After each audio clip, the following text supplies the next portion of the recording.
Good afternoon. I'm here in Paris at the IREF headquarters with Sanford Ikeda, who's an old friend and a friend of the classical liberal movement, a friend of IREF, a friend of Austrian economics, and it's a pleasure to be here with you, Sandy. Thank you. It's wonderful to be here myself. Yes. Can you start by telling us what brought you to Paris?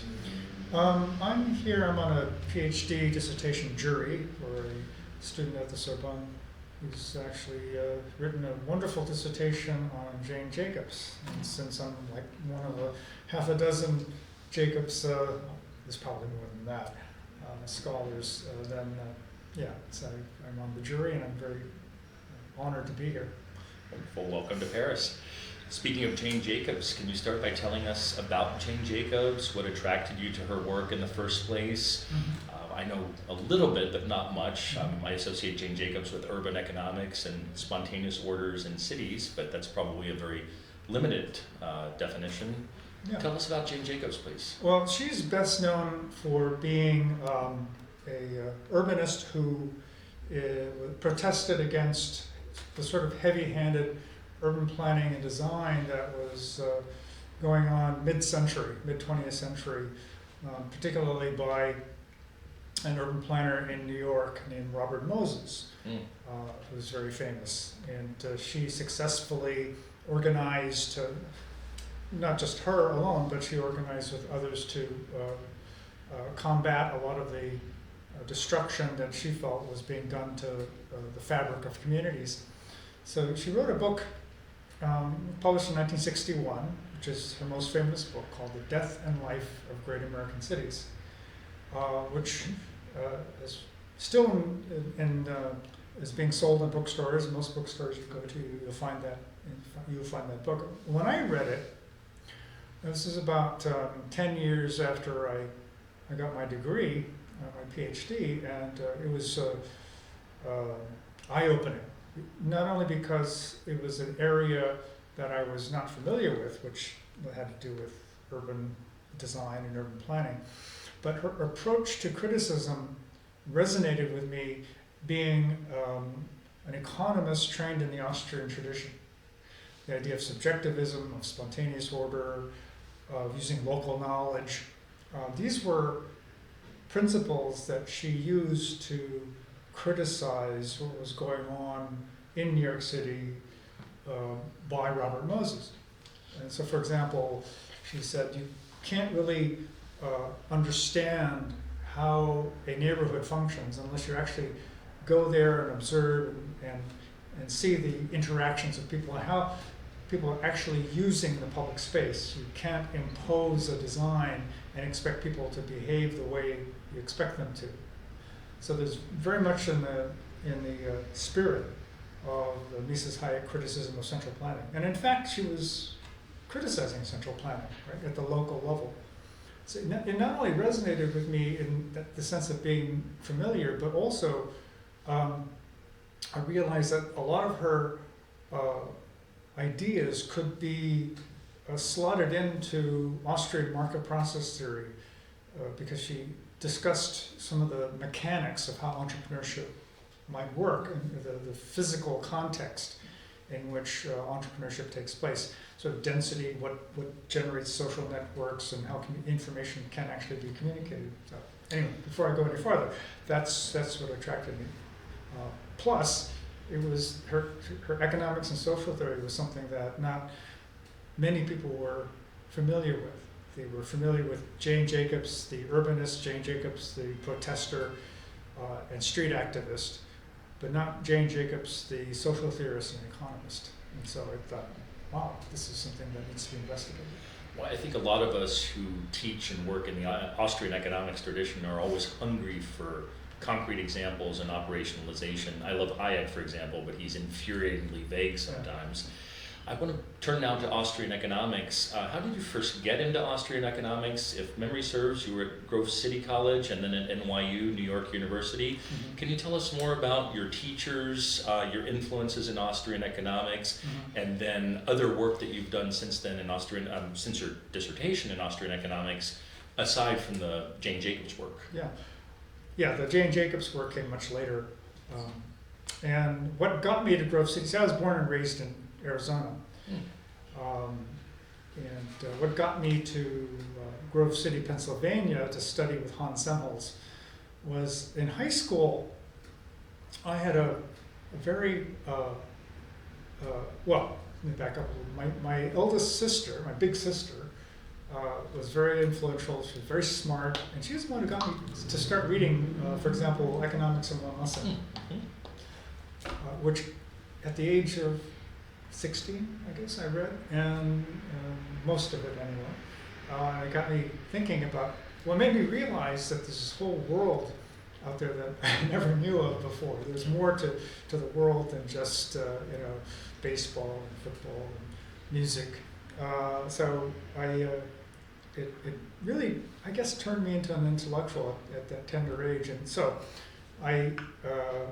after high school, I went to Hillsdale College because there was a professor named Ed Facey who was a student of Mises, one of the few American students of Mises at NYU. So I really cut my teeth on Austrian economics and just economics in general from Ed Facey. He passed away a few years ago. And then I heard about Grove City College in Pennsylvania. And so after my sophomore year, I had planned to spend a junior year abroad from Michigan to Pennsylvania and then return my credits back to Hillsdale and graduate from there. But it got really complicated, and so to make a long story short, I decided and I liked Grove City, the environment of Grove City a lot, so I just decided I would stay there. And then I got a fellowship to study with Israel Kirzner at New York University to get my PhD. Right after that, I studied with Israel Kirzner. My immediate advisor was Mario Rizzo. Roger Garrison was there. Larry White came as a postdoc. Just a lot of people in the Austrian movement. Well, almost everybody in the Austrian. Pierre Garolo came, and that's where I first met him. So and many others. And so they were all very influential to me in one way or another at the colloquium we had every week, which continues to this day under the guidance of Mario Rizzo. So that, in a nutshell, is sort of my background. And so I started writing on antitrust economics, and then my PhD was on antitrust economics, and then I got interested in Mises's critique of interventionism, because I thought there was a lot of gaps that needed to be filled in. Like why do public policy, why do public choosers, agents in government, continue to make the same mistakes, even if you assume that they're people of goodwill? They want to do right. They want to fix a problem. But why does this cause compound problems, one problem after another, and then the continuous expansion of the state and so forth? So I thought drawing on Hayek's knowledge problem concepts and Kirzner's ideas on perils of regulation and what the entrepreneurial function. So I put those all together into my first book. And then came Jacobs. It's always nice to be able to say your first book. I too refer to my first book. It happens to be my only book, but it's still technically my first. Well, until last year, I was in the same book. Published my second book. Second book is on Jane Jacobs, correct? Yes, it's called "A City Cannot Be a Work of Art: Learning Economics and Social Theory from Jane Jacobs." Sure. How do you see Paris as a New Yorker, as an American, and as an Austrian urban economist? Well, I'll say Paris, just like London, it's just like New York, except the buildings are several hundred years old. No, it's, and I was also recently in Prague, as I said. Prague is also an ancient city. And it's very nice. It's kind of like my neighborhood in Brooklyn writ large. My neighborhood is called Brooklyn Heights. It was the first landmarked neighborhood in New York City. It was landmarked in the 1960s. And what that means is you cannot change the outward appearance of buildings. And you cannot add any more height to buildings. So it's frozen in time. It's a lovely, people come from all over Europe, Asia, just to see it. because it has that sort of 19th century New York quality to it. But it's a museum. It's like a museum with okay restaurants. There's nothing going on there that's very creative. For example, before it was landmarked, people like Truman Capote, Marilyn Monroe, Arthur Miller. I mean, they lived there because it was relatively cheap and it's close to the city, and the environment was, even though the houses were sort of run down, was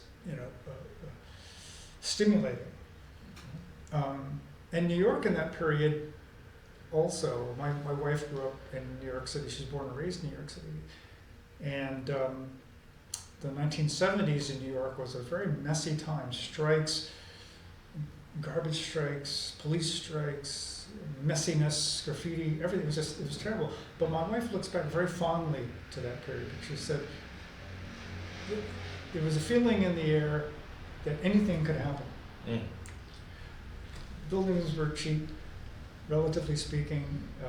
Her mother and father were artists, and they managed to collaborate with a couple of other people and bought a building. Right? Imagine being able to do that, which is impossible now. So New York is approaching what I see Paris as a beautiful place. But I'm just wondering where the creative energy is in culture. No, I'm not saying Paris doesn't have culture. It certainly does. But where's the cutting edge stuff happening? Wherever, either in art or music, or popular, different popular forms. And I was talking to people in Prague, and again, Prague is very beautiful. It's preserved, and I'm getting a very limited sample size here, but they were saying it's not much going on there, and I think it has a lot to do with affordability. So, in my writings, and especially in my book, my second book, the messiness is a characteristic of a creative city, of a living city. So I'd like to ask, and I wish I had an entire lecture with you on this so I could listen. I have podcasts. I want to come back to this question of the landmark neighborhood, because there seems to be potentially a tension with the values of classical liberalism.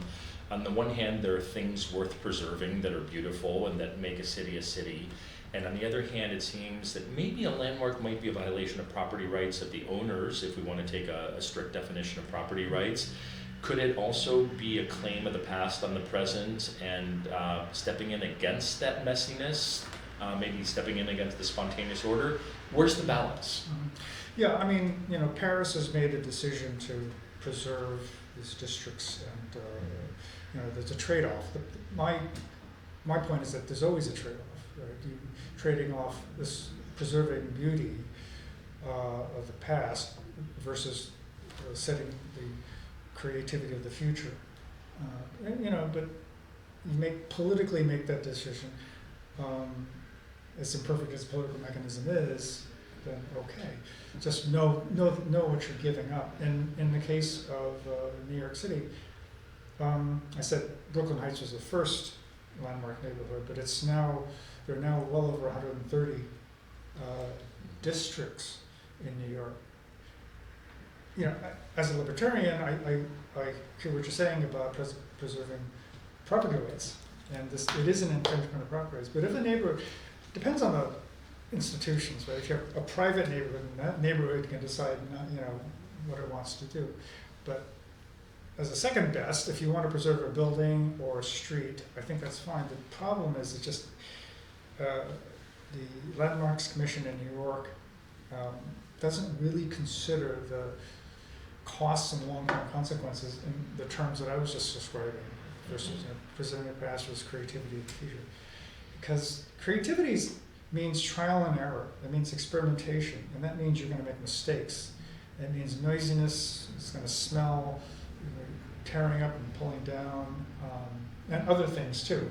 And there's a sort of unsettledness in that process, which most of us don't really like. Even me, But I think classical liberalism is about tolerance as well as, it's about, I tell my students, it's tolerance and criticism.